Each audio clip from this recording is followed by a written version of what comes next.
Hello, this is the second part of the proteins videos. In the first part we looked at how peptide bonds are formed and broken between amino acids and introduced the idea of the primary structure of a protein. So if you need to watch that again, go back and watch it. In this next part we'll look at all of the levels of structure in a protein and explain the differences between them and how they are formed. So, as I said before, we've already looked at the primary structure of a protein, but just to remind ourselves, it is the sequence of amino acids in the polypeptide chain. So, in this diagram that we have on the page, we can look at count the R groups to show how many amino acids there are. Okay, so we can see 1, 2, 3, 4, 5, 6 amino acids as shown by those R groups, and then we can see that the peptide bonds form between each of those amino acids. So those are the peptide bonds, and the definition that's really important here. So the sequence of amino acids in the polypeptide chain. The reason this is so important, this definition, is that the sequence of amino acids will determine the levels of structure or the shape of the protein in the following levels of structure. Okay then, so let's move on then to the next level in this hierarchy, which is a secondary structure. And this is caused by hydrogen bonds which form between the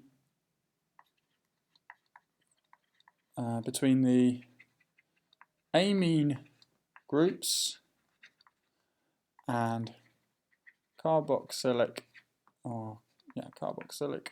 groups in the same polypeptide chain.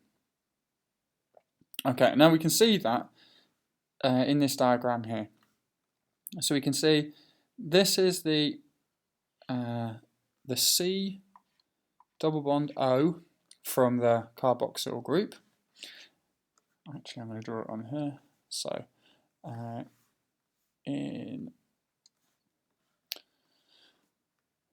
give me one moment, let's draw this. So if we have a C double bond O in one amino acid, so let's say we've got C, R, and then N, H there, and that's with the C. 2, 3, 1, O there. So we're seeing here, we're going to have the next amino acid. Okay, so this is, excuse me, this is the peptide bond. And then there is another peptide bond there. Obviously that chain would be completed.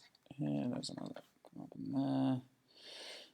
Oh, whoops, I've not done that right, is there? So, carbon, R group there. Sorry, ignore that, what a mess.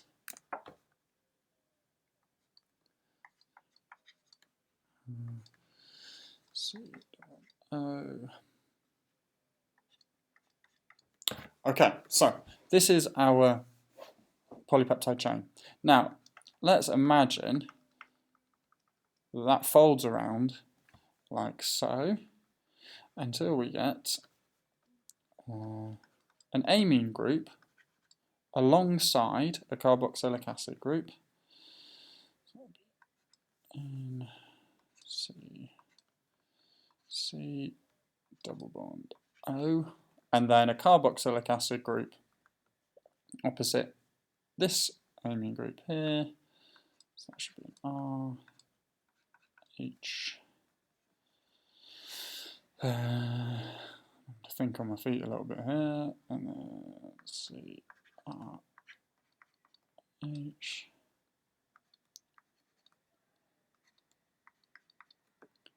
Oh, sorry. Dot, dot, dot, dot, dot, dot. Okay, so this is one continuous polypeptide chain, one continuous primary structure. Now, the folding of that primary structure means that sometimes the amine group will be alongside the carboxyl group. Now, this oxygen here is what we refer to as being electronegative. Now, it's not important to remember this. If you're doing chemistry, you may be familiar with this term electronegative. It just means that it has a partially negative charge. Now, nitrogen is also electronegative, which gives this hydrogen a partially positive charge. Now, when we know that two opposite charges or partial charges are alongside each other, we get the formation of attractions. Now, this is a hydrogen bond. Okay, so the hydrogen bond between the oxygen in the carboxyl group and the hydrogen in the amine group within the same polypeptide chain produces these secondary structures. And they may do that in two different ways. So they may twist to form an alpha helix, or they may fold.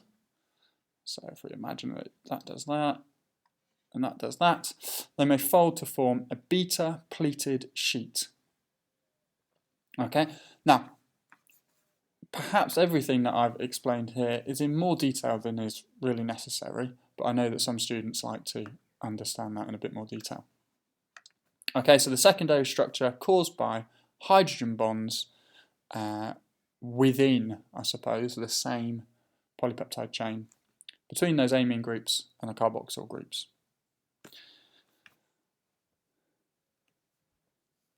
Next in the hierarchy is what's called the tertiary structure. So there is further twisting and folding, and then further formation of hydrogen bonds, as well as ionic bonds and disulfide bridges. Now, the difference here is that these bonds form between the R groups. Okay, so rather than the amine and the carboxyl groups forming the hydrogen bonds may form between parallel or R groups within the structure. As well as that, we may get ionic bonds that form between those R groups, or disulfide bonds. Disulfide bonds are rarer, and they only occur between R groups containing sulfur. So cysteine tends to be the, or if there are two cysteine R groups alongside each other, they form this disulfide bond. That disulfide bond is much stronger because it's a form of a covalent bond. Okay, hydrogen bonds are very weak, individually very weak. Collectively, if you've got many of them, they become collectively stronger, but individually they're weak. And ionic bonds somewhere in the middle. Okay. Above that tertiary structure, we have the quaternary structure. So quaternary structure is where there is more than one polypeptide. For example, in hemoglobin, we have 4 polypeptide chains. So 4 molecules together are attracted and held together by ionic bonds, hydrogen bonds, and disulfide bridges, as well as what we refer to as van der Waals or hydrophobic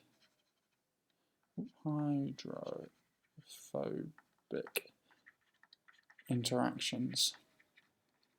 Okay, now in fact those hydrophobic interactions are unimportant for the A level, but they do exist. Okay, so quaternary structure, the important bit to remember here, more than one polypeptide chain held together by these bonds. Those three at the top with the stars next to them are the most important are ionic bonds, hydrogen bonds, and disulfide bonds. They may also contain non-protein groups. So for example, hemoglobin, each of the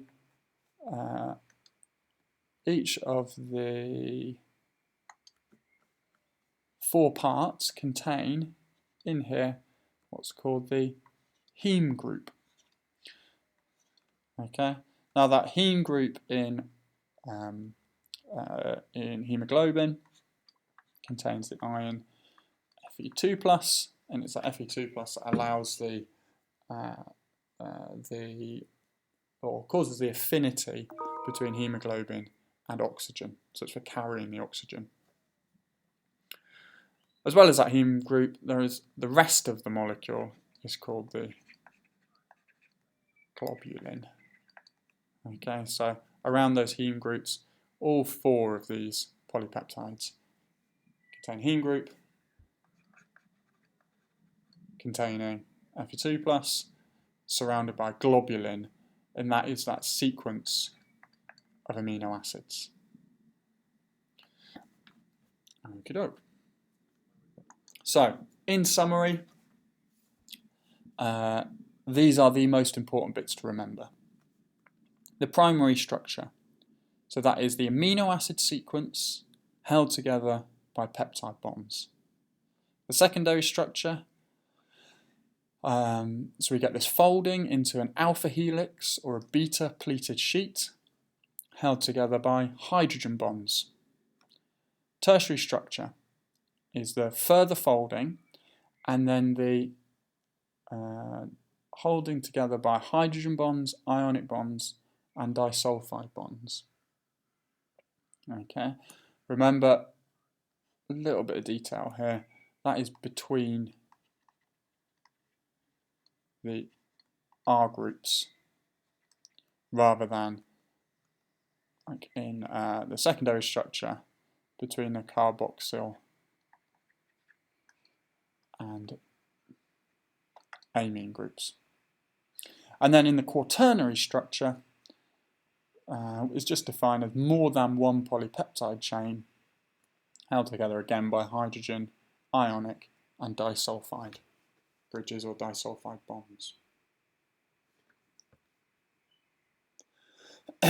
So, at this stage, what I'd like you to do is to pause the video, to put these diagrams in the correct order, to describe the structure, and then explain how those structures are held in place. So if you could pause the video at this stage, you may wish to draw diagrams to help with your ordering and your describing and explaining